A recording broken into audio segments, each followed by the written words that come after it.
Olá, então eu vou dar início falando do artigo que fala sobre a teoria da contingência, né? E a teoria da contingência, ela basicamente, ela é o quê? Ela diz que não existe uma única maneira de se administrar uma organização, né? Ela diz que o resultado, o desempenho dessa organização, ela vem de vários fatores que podem influenciar, né? Podem ser fatores estruturais, fatores tecnológicos, fatores culturais, fatores pessoais, né, dos indivíduos em si. E o artigo ele começa falando que ele defende que essas relações complexas entre o ambiente e a organização elas mudam com a estratégia e as escolhas do design organizacional feitas pelos membros dessa empresa, né? Então essa teoria, quando ela surgiu, ela fez um certo barulho, porque realmente, se você pensar que não existe uma única forma de gerenciar uma empresa, é realmente interessante.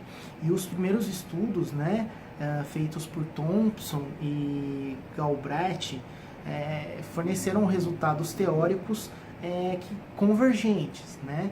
Mas como toda teoria, na medida em que o tempo passa, as pessoas começam a estudar isso mais profundamente. Então surgiram algumas críticas a essa teoria.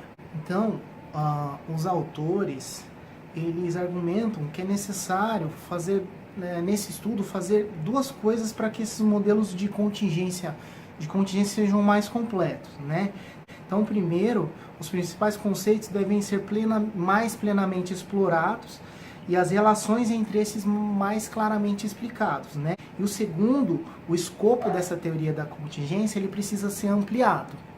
Baseado nas críticas que essa teoria sofreu, né, o autor ele consegue resumir a maioria delas em duas, né, que foi o que ele utilizou como base para compor o estudo que ele realizou. Então, primeiro, são que os conceitos dessa teoria eles não ficaram totalmente claros, né? Em segundo, as relações entre esses conceitos não são adequadamente especificadas. Então, a primeira crítica ela é primordial, porque sem conceitos claramente definidos, as relações entre as variáveis elas não são detectáveis por pesquisa empírica. Então, ele definiu aí 3 dimensões para que essa teoria ela seja melhor aprofundada, baseando na eficácia, no meio ambiente e na congruência. Então, o autor ele conclui, né, que o potencial inicial das teorias de contingência para se tornarem modelos dominantes, né, o estudo da administração, ele acabou não se materializando, né?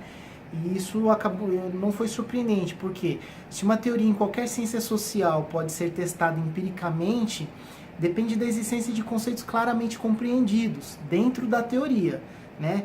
Declarações adequadas de como esses conceitos estão relacionados entre si e a disponibilidade de medidas de medição, a teoria da contingência ela não atende a nenhuma dessas condições. Então agora eu vou falar sobre o segundo artigo, né, que são as abordagens configurativas para análise organizacional. Então, o termo de configuração organizacional ele é usado para denotar qualquer constelação de características conceituais distintas que compõem geralmente que ocorrem juntas. São numerosas dimensões de ambientes, indústrias, tecnologias, estratégias, estruturas, culturas, ideologias, grupos, membros, processos, práticas, crenças, resultados. Isso foram agrupados em configurações ou arquétipos, né? Então essas configurações elas podem ser representadas em tipologias desenvolvidas conceitualmente. Então elas podem estar situadas em múltiplos níveis de análise, retratando padrões comuns em indivíduos, grupos, departamentos, organizações ou rede de organizações. Apenas uma fração das configurações são teoricamente concebíveis, elas são viáveis, são aptas a serem observadas empiricamente. Então, assim, os pesquisadores configuracionais, eles procuram gerar tipologias e taxonomias, que são conjuntos de configurações que coletivamente esgotam uma grande fração de população-alvo de organizações, né, ou outras unidades sob consideração. Então eles reduzem essa população para que tenha um número adequado para fazer essa análise de configurações.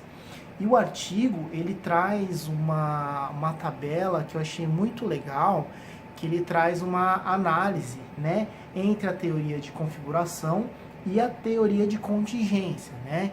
Então a gente pode perceber algumas diferenças onde eles dividem as suposições adjacentes. Ele mostra na teoria de contingência ou na teoria de configuração. Então, um exemplo, o modo dominante de incrédito, na teoria de contingência, a análise ela é reducionista. Na teoria de configuração, é uma síntese holística.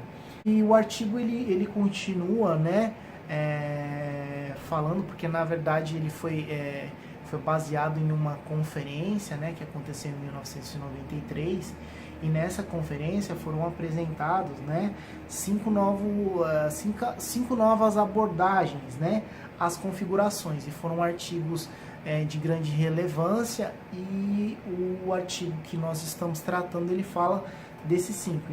Resumindo, né, esses trabalhos apresentados, eles coletivamente eles mapearam algumas rotas, né, promissoras para contribuições dentro da perspectiva dessa teoria de configuração. Ele conclui, né, que as configurações elas são caracterizadas por diferentes relações entre suas variáveis constituintes.